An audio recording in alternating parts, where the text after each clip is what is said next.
How should business owners think about diversification? For the majority of investors out here, diversification is commonly referred to and thought of within the stock market.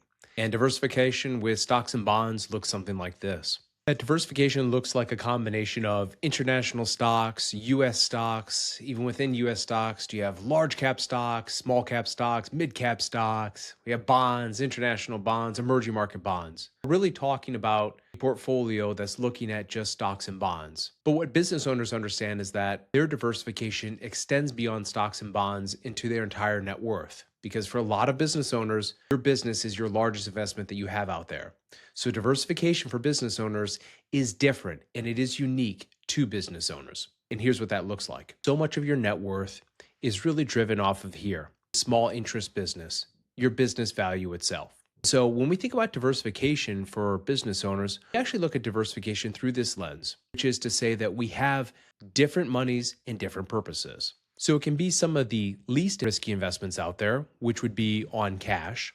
Or if we come up into our most risky, if we kind of think about it here, we go from least to our most risky.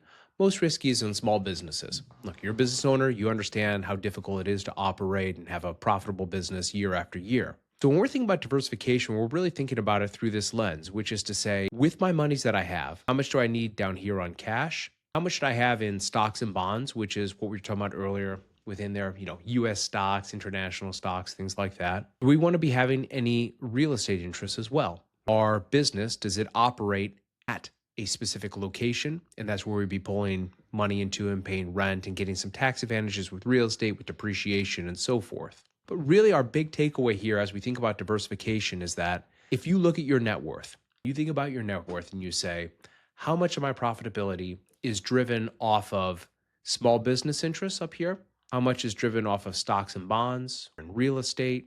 Where do I need to be supporting my net worth so that I'm successful, not just here over the next year, but also the next decade? That diversification, because it extends outside of just stocks and bonds into cash, small businesses, real estate, that's really how we need to be thinking about diversification is how do the different assets that we own support, complement one another? Is there a specific asset that needs a little bit of additional cash flow? And if we don't, we do not want to interrupt the compounding effects of each of these asset classes. So whether that's in stocks, allowing our stocks to continue to grow over time. If it's on real estate, we don't need to be starting and selling with, buying and selling real estate. Instead, we want to continue to kind of have that rent roll over time. And on the business as well, we look to continue to grow bottom line profits. But diversification, it is unique for business owners because it extends beyond traditional stocks and bonds into cash, into real estate, and the business itself. Thank you so much.